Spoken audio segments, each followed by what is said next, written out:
Jimbo Fisher stole $77 million from Texas A&M, and now who's going to replace him? Let's talk about it.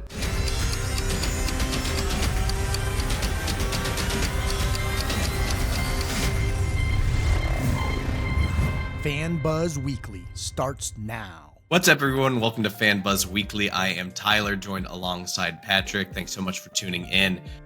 We're breaking down the biggest stories, hottest takes in college football.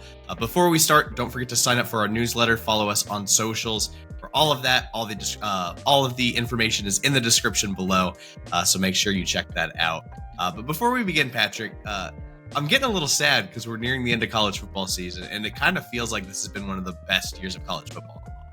I know fandom's aside for you and your Gators. But. I mean, I've already checked out. I don't know what we're talking about. I'm already looking forward to Gator women's basketball because they just signed Shaq's daughter. Like, I'm already checked out of football. Maybe it's just because I'm a Georgia fan, but also just aside, like, I'm really enjoying a lot of these players, these storylines. And I think this is the first time I've ever felt old watching sports, being like, man, I'm going to have to tell my kids about back in the day, like after BCS and before the expanded playoff, before conference realignment. Back when college football was pure, right? I'm going to miss a lot of the things about this season, especially since it is that last one before all these crazy changes. But we got to talk about the biggest story of the week with Jimbo Fisher being fired, receiving a $77 million buyout. AJ, I know you're in the background, but if you want to fire me for $77 million, that is totally cool by me. Craziest, like the biggest, far and away the biggest buyout in college football history. What's next for Texas A&M? What's next for Jimbo Fisher? Let's start with that. What is next for Jimbo Fisher, Patrick? I'm very curious. I mean, you got to imagine lots of golf, right? Like, yeah. what do you – I mean, also, are you ever coaching again? I'm like, I'm good. I don't need to coach again. I got $77 million. Like, I'm not even thinking about football. I'm kicking back with some brewskis on the course. I mean, I'm shanking my 9-iron into the lake. Like, I don't know. Jimbo doesn't need to worry about anything, in my opinion. And I can't wait for, like, you know, when he shows up on, the SEC network as an analyst, the way like Dan Mullen did, even though he doesn't need to, but he's going to show up and it's going to be really hilarious. But yeah, I mean, I where does he go? He doesn't need to go anywhere. As for Texas A&M, I don't know. I feel like everyone's throwing out names right now. You hear Deion's name. I mean, who do you think they're going to sort of target here? So I actually have a name for you. I think it's come up a little bit in the media, but I've heard from a couple of people actually that the number one person on their radar is Dan Campbell, the Detroit Lions head coach. He is an alumni. He's obviously obviously doing a great job in Detroit, and things would either have to go incredibly right or incredibly wrong for him to leave Detroit after the season. But that coaching style fits so well with the college game. The question is, does he want to recruit? And for all of Jimbo Fisher's faults, we have to remember that in 2022, he did have the number one recruiting class in the country. Like, that is no small feat. And I do think Jimbo makes a coaching comeback at some point.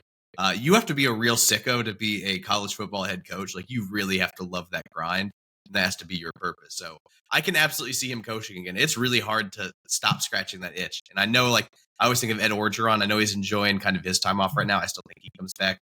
Just these guys that have reached the ultimate like pinnacle of college football. I think it's really hard when you still have it in you to just walk away. So I don't know what kind of role he has in the future. I don't know who Texas A&M is going to go for outside of Dan Campbell. I'm hearing all kinds of crazy names: Deion, Urban Meyer, like just the ones that get mentioned with every job that opens up. But Campbell is one to, if they win a Super Bowl or they lose every game here on out, that one just does make a little sense to me from a perspective. Anyone else you'd like to see? Well, okay, Dan Campbell does feel exactly like someone who belongs at Texas A&M, given all the weird culty things that they do, like the raw stuff. Like, that is so Dan Campbell.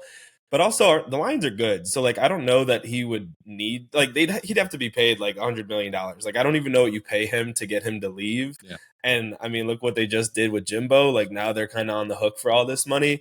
Speaking of Ed Orgeron, wasn't he the head coach at Ole Miss? Like, maybe he's just going to collect his Infinity Stones and head to Texas A&M. He'll have A&M. Well, Infinity Stones are the SEC West, I guess. Yeah. Like, he'll go and ruin A&M or win a championship and then be terrible or have some scandal. I don't know. Like, I could see that happening. But I think a name that makes sense, and this makes sense because this is what Jimbo did, is Mike Norvell.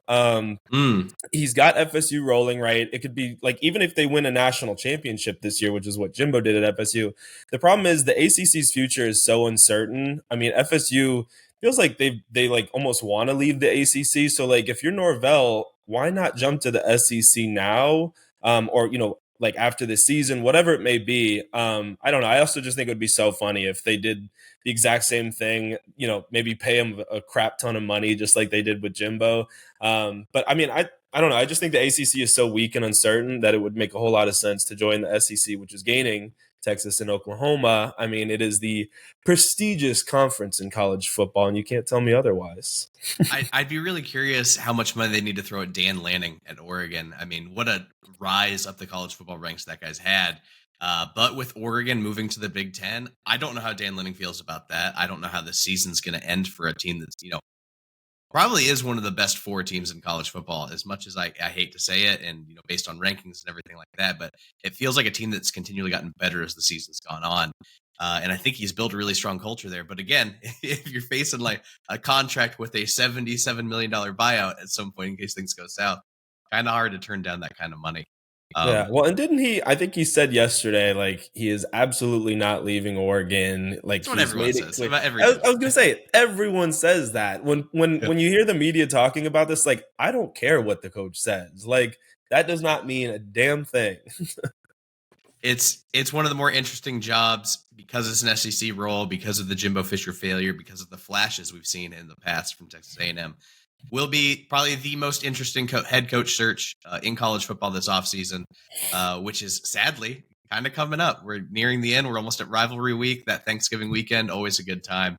But we also need to talk a little Heisman, because I think with all of the, I feel like there's a new front runner every week, but I think we found the guy. And Patrick actually wrote about this and did a TikTok, Instagram reel for us. So why don't you take the floor and tell us why you think Jayden Daniels is the Heisman? Okay, I have one stat, and this one is mind blowing to me. So out of quarterbacks with 20 plus yard plays this season, Jayden Daniels has 76. The next two closest are Caleb Williams and Michael Penix Jr. They're in the 50s. Like, Jeez. This dude is by far and away the most explosive player in college football. And if you watch the Florida game, he was playing against Pee Wee defenders. Like, I don't even know how to explain it. The dude is just running by everyone. He also leads the country in passing touchdowns right now. So, like, you can't say this dude is like a run first quarterback. Like, no, the dude can throw it. He can run it. He has all the numbers. And for anyone, that says, Bo Nix or Penix deserve it because of their team's performance, look at Caleb Williams at USC last year. He didn't play for a national championship. Look at Lamar Jackson. I think he lost like the last 3 games of his Heisman season. RG3 at Baylor, they were like 4-3 through their first 7 games. So, like, team performance doesn't matter if you're the best player in college football, which Jayden Daniels has proved it. And what do they have? 2 more regular season games? Like, the dude has it locked up, in my opinion. Even their losses have been extremely competitive. Like the Florida State game until that fourth quarter kind of things fell apart in the opener. That Ole Miss game was probably one of the most fun shootouts of the year. And I know it shouldn't be a lifetime achievement award, but he is the only player in the history of college football to have 12,000 passing yards and 3,000 rushing yards, which is just absolutely insane to think about. He is a fascinating story. He went from getting booed like in his locker as he was cleaning it out and transferring from Arizona State to now being a hero for the LSU Tigers. And every week he makes me look stupid, because if you've been following along with this show since the beginning, I said I wasn't a Jayden Daniels believer. I thought he was one of those guys that just lowered his eyes and started running anytime things got tough. His development as a passer this year has been phenomenal. Certainly doesn't help when you have weapons like Malik Neighbors, but I think he's come a really long way. And I think after that performance, just an outrageous performance, I don't think anyone else should be close in the Heisman conversation. And one more thing on that is, because I feel like this is a really good quarterback class that everyone's talking about. Where does Jayden Daniels fit in now? Because is he skyrocketing? Is he a first rounder? Watching him play, I'm like, probably.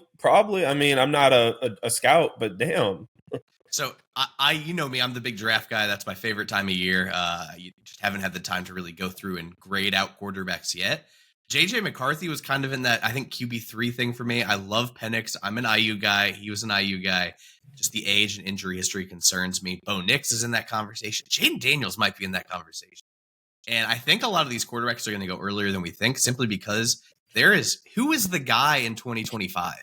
Like, we usually have an idea of who that quarterback is going to be in the next draft. We're like, watch out. There's still going to be quarterbacks next year. Like, I don't know who that is. Is Quinn Ewers stay? Shadur might stay, but is he really a first-round quarterback? Like, there's not the guy. So someone like Daniels, who has this track record of clearly showing incredible development, how do you not want to take a chance on a dual threat guy, especially in today's NFL? Very, very interesting. And, I respected you, Patrick, again, for all the content you did on Jayden Daniels this week after a Florida loss. It was a classy move by you. Unfortunately, I fell asleep in the fourth quarter of that game because I knew the game was over. That's totally fair. Let's just stay in the SEC, though, because obviously, got to talk about the Georgia Bulldogs. They just continue to be a powerhouse. Feels like every week they're getting a little bit more dominant, looking like they're making a run for a three-peat. Does Tennessee even stand a chance with how Georgia's rolling? It feels like they match up really well. How do you predict this game's going to play out? I mean, no. Joe Milton is so, subpar. And, coming into the season, the amount of hype behind him, his rocket arm, you could throw it, 90 yards.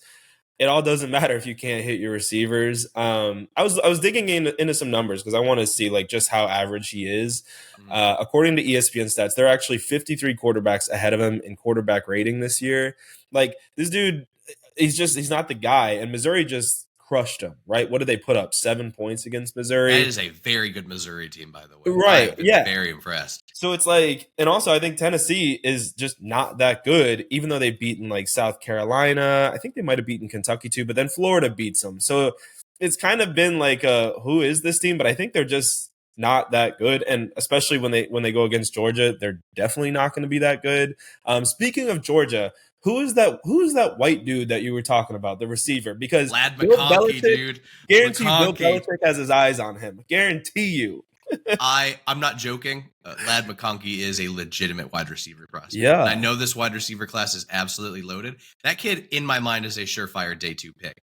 His acceleration, his route running. I mean, you saw, I think, his touchdown. He hit him with that little double move, geared down, and then that move right there. I know Bill Belichick, it's just salivating. He's going to the Patriots. He is the perfect guy for the Patriots. I want him in Green Bay, man. I'd take him. Any team would be lucky to have that kid. He is a legitimate weapon. He will be good in the NFL. I'm staking my reputation on that. Now they have Brock Bowers too back, so they're only and Amarius Mims. Yeah, top tack. He is a freakish tackle. A team's getting healthy at the right time. But my hot take about this game, who cares? It doesn't matter. They could lose. They're still in the SEC championship. I think you could run. The hottest take is Kirby Smart could throw his backups there and lose and be like, I dare you to not put us in the playoff, regardless of the SEC championship result. It is clearly, far and away, the most complete team in college football. I'm not too worried about how the result of this game is. I think even if it is, they shouldn't be looking ahead. They should kind of be looking ahead to Alabama. Alabama has completely turned their season around. Jalen Milrose looked night and day from where he was at the beginning of the year. I mean, he got benched in week 2, week 3, and now all of a sudden is just breaking program records again. Can't wait for that one. That one's going to be an iconic game. But obviously, go ahead. And okay, so let's say Georgia kills Tennessee and loses to Alabama. Are they still in with Bama, or does it depend on what happens in the Pac-12? What happens in some of the other conferences? Because I think Georgia and Alabama at that point would still be 2 of the best 4 teams in the country. You can't not put Georgia in when they've won, 26, 27 straight games. They've won the last 2 national titles. And again, they're getting healthy at the right time with just so much talent. And I think at the end of the day, the committee has to think about ratings a little bit. It has to be a part of it. There's too much star power on that team that you can't leave without. I'm praying, though, regardless of that any Pac-12 team gets in. I'm just so worried that they're cannibalizing themselves here. It's Washington or Oregon. It's going to be so fun. I'd love to see some fireworks in that playoff. We got to talk about the other likely college football playoff contender right now who's dealing with probably more controversy than any team in the nation or in any sport in America right now. Jim Harbaugh, Michigan Wolverines. Harbaugh was not on the sideline against Penn State. Sharon Moore had to take over as interim head coach while Harbaugh presumably watched from the hotel. Very curious what kind of watch party he had there. But obviously all eyes are, on the upcoming Ohio State game. It's been a very easy schedule. obviously kind of dominated that second half against Penn State by just straight up running down their throats. Jim Harbaugh's absence, do you think it's going to have any impact on that Ohio State game? I mean, I feel like it has to, right? Like that's your head coach who's not on the sideline. I will say that post-game interview with Sharon Moore, like the tears flowing. I mean, they acted like Harbaugh died like that week, and it's like, no, dude's just like he's at home chilling, like he's suspended, and like your program's kind of shady as hell. And also Harbaugh saying that like Michigan is America's team because of like the adversity they've gone through, whatever. It's like, what are we talking about, dude? Like, what? I don't even know what drugs Harbaugh's on right now, but I feel like everything is just, maybe he's mad Deion's got all the attention this season, so he wants some of the attention on him. I don't really know. But yeah, I mean, I think it has to affect it a little bit. I still feel like Michigan's the much better team, but you know, with that game, anything can happen, man. It's a rivalry game. Maybe Ohio State's even more, amped up because of all the stuff going on at Michigan. Yeah. No, my take, I think that first off, Michigan is a cult. With Jim Harbaugh, it has become a cult-like program, but I think it's working. The players are all bought in. It seems like they play with that extra edge for their head coach. And again, granted, all of this stuff's absurd. You guys got caught cheating, and you're thinking like the world's out against you. They have the Michigan versus everybody shirts. The coach is crying and swearing on live TV. Blake Corum's face is a mess after the game, and he's still, playing his tail off. Just unreal. Just motivation by this team. And I think that does play a big factor in showing up on Saturdays. So if they're going to keep playing like this. Tinfoil hat moment here. Jim Harbaugh created this whole scandal. It's not even a real scandal. He created this whole scandal as a ruse to get his players to play, like for Jim Harbaugh, just so he can win a national championship. That's the only way he can win a natty. That's my tinfoil hat moment. Put the conspiracy out there. I'm on the opposite side of the conspiracy. I think the NCAA and Big Ten are just trying to mess with him at this point. I think waiting until he's on the plane to get to Penn State to announce the suspension is extremely intentional. And everything they're doing just feels very petty. It's just become a very petty battle. And clearly, we have actual evidence that coaches were also stealing their signs as like payback. So like at the end of the day, what are we doing here? Just put freaking radios in the helmets. And let's stop with sign stealing accusations. It's getting exhausting. That being said, I think Michigan is going to steamroll Ohio State. I think McCord is not very good. Marvin Harrison's going to make some plays, but I just don't think there's enough firepower on either side of that ball for Ohio State right now to compete with the most smash-mouth team in football. I mean, I want Michigan to play the Houston Astros. I want to see what happens there. What sport are they playing then? Are they playing football? Because I don't think like 5'2", what is it, Correa, Altuve? Who's the short Altuve? Guy? Maybe they could do like rugby. I feel like that'd be fun to watch. There we go. Yeah, there we go. I still think Michigan probably destroys there. Well, they'll both cheat. So why don't we, since, Jim Harbaugh's probably going to go to the NFL after this year anyway, why don't we talk a little NFL? Because I think we should, we'd be remiss to not talk about C.J. Stroud. Who for once is showing that Ohio State can produce an NFL quarterback. I mean, this kid's about to run away with NFL Rookie of the Year, maybe MVP, because who else is standing out in this league right now? And I mean, he's just airing it out. He is absolutely on fire.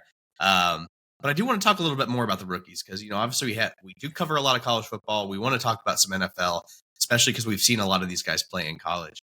Outside of Stroud, because I think it's important that we disclaim that. What other rookie in the NFL has impressed you so far this year? I mean, okay, there are a couple obvious ones, right? Like Puka Nacua on the Rams, doing what he's done this season. I mean, fantasy owners everywhere have just been, like praying to the gods for that, I guess. Jordan Addison, I think, has been incredible, and him having more reception yards than Justin Jefferson thus far, despite his injury. I know, is pretty incredible. I feel like the one name that has surprised probably everyone is Devon Achane on the Dolphins. Mm-hmm. The dude at A&M was, first of all, he was like an All-American in track. He was productive as hell as a running back returner.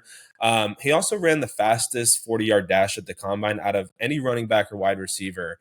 And the fact that he went, what did he go, like third, fourth, maybe, he wasn't a first rounder, but like this dude was totally overlooked. And now he's averaging like 1 billion yards a carry. Obviously he was hurt a little bit, but he had a few games where it was like 150 yards, 200 yards. It's like, where did this dude come from? I remember him at Texas A&M, and I remember thinking this dude is fast as hell. Like, That's all I know from a scout perspective. And when I see someone fast and big, usually that's good in football. I don't know, like who else is standing out to you? I mean, one guy that I was absolutely in love with scouting was Devon Witherspoon, the corner out of Illinois. Uh, it just the plays he makes, he hits hard, he rips the ball out, he's got some ball skills. I know the box score really isn't like standing out to me, but with him and Tariq Woolen, Seattle's kind of building this new modern Legion of Boom. Super exciting to watch. I'm a huge fan of him. And then the other guy I was going to say was Jordan Addison. My hot take, I know Jackson Smith and Jigba, a couple other guys got a lot of love. I thought Addison was the best receiver in last year's draft class. Transferred from Pitt to USC, and I was convinced I wasn't a Kenny Pickett guy at a Pitt. But every time I watched Kenny Pickett that year, I was like, this Jordan Addison kid is insane. And then he goes to USC. Obviously, he isn't as productive, but it's that deep separation ability. He's just so natural in creating separation. And we're seeing it in the NFL. Like, even with Jefferson not there, he's still able to make big plays. It hurts me to say because he's a Viking and I'm a Packers fan. Well, Josh Dobbs is doing Josh Dobbs things, which I would let the record show. I would die for Josh Dobbs. Yeah. I'm all in on that guy. It is incredible. It is hard not to root for Josh Dobbs. What do they call him? The Pastronaut? I love that nickname. I love it. It is so creative. And also, how are people so quick with these nicknames? Like, what are we doing? Just obviously we're talking about a little bit about rookies, but we got to talk about the quarterbacks because this is a pretty weird class. Do you think any of these college quarterbacks coming out, most likely going pro, are going to have the kind of year that CJ Stroud had? I mean, I want to say Caleb Williams because I want to see him have the same success, right? I mean, CJ Stroud's also like probably like a top 3 or 5 MVP candidate right now because there, like you said, there isn't really one like just dominating. Yeah, I mean, I feel like it's Caleb Williams. I don't know who else is like ready to like play in the NFL, take over an offense, and do CJ Stroud things. But also, I mean, people thought Bryce Young was going to be the guy over Stroud, and you never really know when it gets to the NFL. I really wanted Anthony Richardson, of course, but runs like he's running into everyone on every play, and he's hurt. So yeah. The most painful part about his shoulder injury is you knew it was bad as soon as he like got hit. Too. You're like, which stunk. I did put a future on him the day after he got drafted to win Rookie of the Year, so a little bummed about that. I can see. I think the biggest problem with projecting this so far out is you don't know the team fit, and it makes it so hard because that's a big part of what CJ Stroud's succeeding. Like, it's a pretty dang good team around him that they kind of ready for that quarterback. Obviously, he's elevated these wide receivers incredibly well. I do think it would be Williams. By the way, just total aside, I don't think his pro comp is Mahomes. It drives me insane. I think he's bigger Kyler Murray with that improvisational skill. He's fairly athletic, got a great arm. And I think people forget a lot of the times Kyler Murray can throw some dots. Saw it a little again this past week. And their play styles are so similar to me that they can play in or out of structure. They'd probably prefer that both play a bit more in structure, but when you have that kind of playmaking ability, kind of hard not to. Going to be interesting. It's going to be the last good quarterback class for at least a year, unless a couple of these guys decide to stay for another season. Let's go with Week 12 picks. Let's take the over. Patrick, are you going Iowa again? What is your plan? No, I was successful last week. What I pick, I think it was Oregon, Washington. I'm not going to stay out west, even though that feels like the smart choice for these. I'm going UCF, Texas Tech. And now, okay, my logic makes some sense and then doesn't make sense. UCF's coming off that big win over Oklahoma State, which they just crushed them. This is 60.5, I think. Now, the problem with my logic here is that I'm also picking Texas Tech because Patrick Mahomes went there, and I still view them as like this like shootout Big 12 school. They're not. Yeah. And their offense like actually isn't that good. But the good news is UCF's offense is like top 15 or top 20 or something like that in the country. So like hopefully UCF scores enough to like hit this. I also just think it'd be cool to see one of those Big 12 back and forth matchups. Who do you got? I'm going to the ACC. I'm going to take North Carolina and Clemson. North Carolina's defense is just kind of not on the page, but I still believe in Drake May. Over and under is 58.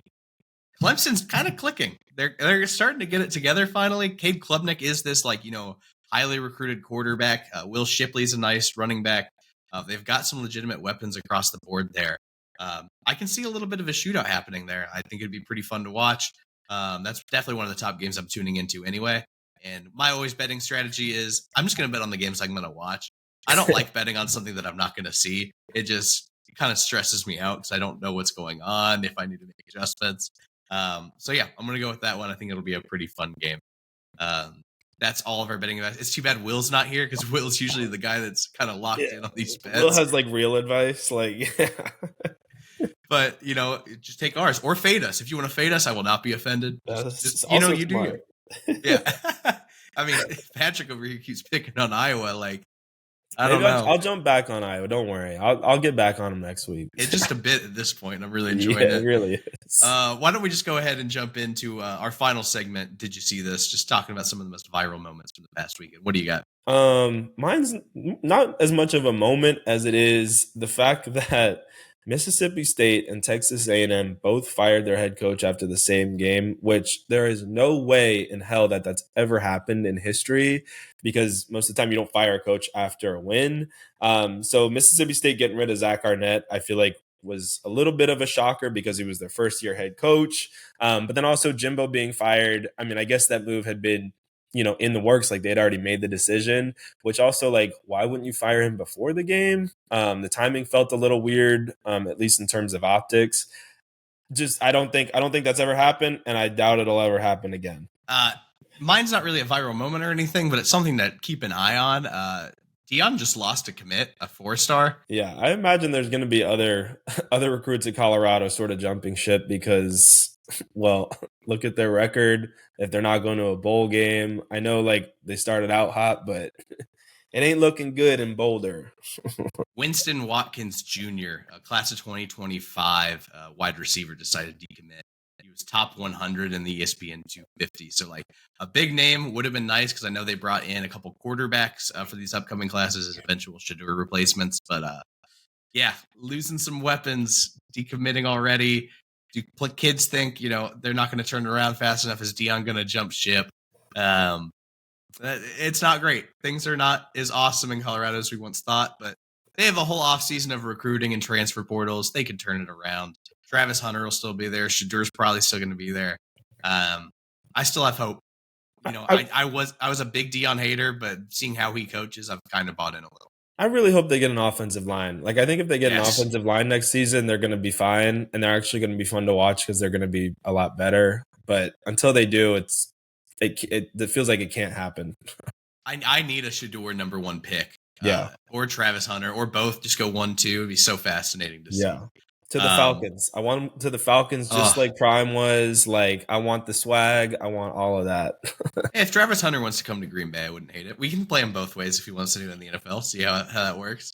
I would love to see a 2-way player in the NFL. I honestly could not tell you the last time it happened, but why not? Screw it. Let's see what they can do. Didn't Deion himself do it back in the day? Or maybe he did the last guy.